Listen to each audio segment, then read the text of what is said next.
Et voilà, on se voit dimanche IRL. Alors oui, effectivement, dans 2 jours, et c'est pour ça que je liverai pas demain d'ailleurs, dans 2 jours, je suis à Lille pour un concert que je vais donner grâce à Little Big Whale et PV Nova notamment, puisque c'est la première date de Broadway. Il y en aura d'autres, hein. Il y a je crois 5 dates, et moi j'en fais 4 sur 5. Mais ouais, c'est la première date, et on a fait 2-3... on a fait un jour de répète en début de semaine, ce qui est assez incroyable, puisque d'habitude on répète jamais. Bon, ceci dit, vu que c'était qu'un seul jour de répète, enfin une après-midi pour être exact, et ben c'était compliqué parce qu'on n'a pas pu tout faire. Il y a quand même pas mal de morceaux, d'autant que moi je suis pas sur tous les morceaux, c'est avant tout le concert de Little Big Whale, je suis que sur certains. Et voilà, fais-nous des stories. Je sais pas si je ferai des stories sur scène. Tu rechanteras What Could Have Been. Non, il y aura pas What Could Have Been, Flonou, même si j'ai trouvé que ça avait été une sacrée perf d'avoir réussi à le faire, mais c'est parce qu'il y avait l'orchestre. Là, il y a moins de musiciens sur cette tournée de Broadway, c'est pas un orchestre à chaque fois, c'est compliqué. Mais il y aura d'autres chansons, et c'est un concert karaoké dans lequel les gens peuvent venir chanter. Je crois qu'il reste des places. Vous tapez Broadway Lille, ça se passe au Splendide pour ceux qui connaissent. Ce sera en live sur la chaîne de Little Big Whale. Alors non, il y a peut-être une date qui sera retransmise à la fin de la tournée pour le concert de fin, probablement la date de Paris. Ils hésitent encore parce que techniquement c'est pas forcément hyper simple, donc c'est pas même pas sûr que ce soit le cas. Mais sinon toutes les autres dates, non, ce sera pas retransmis. Vous savez que retransmettre et faire le concert, c'est toujours c'est beaucoup plus de budget, beaucoup plus compliqué. Donc non, là c'est pas retransmis, c'est juste pour ceux qui seront là-bas. Et voilà, j'étais au premier, je vous conseille fortement d'y aller, c'est une soirée qui fait forcément du bien. Ah, c'est clair que c'est trop cool, d'autant que tout le monde peut chanter ces karaokés. D'ailleurs, j'espère qu'il y aura les paroles parce que Marianne et moi, bon bref, on connaît pas. On connaît pas. Après, évidemment, je sais pas si vous savez, mais PV Nova, lui, pareil, ne connaît absolument jamais les paroles de chansons. Mais le truc, c'est que lui, même s'il a les paroles, il se trompe quand même. Parce que il a autre chose à foutre. Hein. Il est là, il dirige la troupe, il fait du piano, voire autre chose, hein, ça dépend.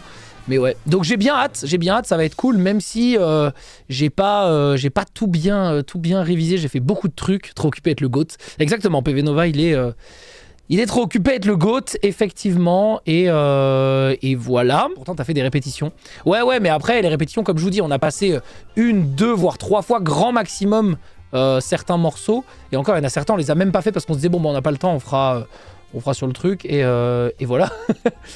Donc on verra. J'ai un peu le stress pour dimanche, pour le concert de Lille.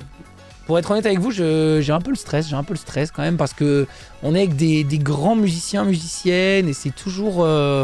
c'est quand même, c'est le gros imposteur, hein, le gros syndrome d'imposteur là sur cette truc là, parce que moi j'y vais vraiment en tant que musicien du dimanche, et c'est pas facile, hein, c'est pas facile. Quand on faisait les répétitions là, je voyais le niveau des musiciens, je voyais même le niveau de trivia en chant et tout, et j'étais là, je me disais, putain, je suis là au milieu, là. Et je fais ma petite vie, là. Tu seras à Lyon aussi? Ouais, je serai à Lyon. En gros, je serai aux 4 dates de Lille, Lyon, Paris, Montpellier.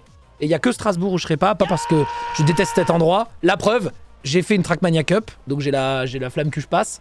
Mais, j'ai le flamme que je passe, mais je suis pas dispo à cette date. Hélas, tu stresses jamais pourtant.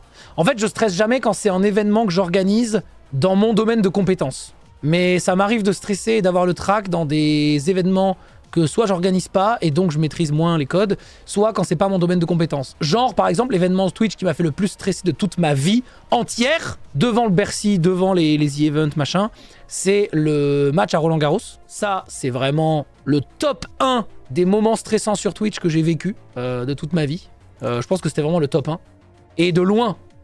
Parce que laisse tomber. Alors là, c'était encore pire. Dans le genre, tuer le clown au milieu du spectacle. Alors là, c'était vraiment une catastrophe totale, quoi. Donc bref.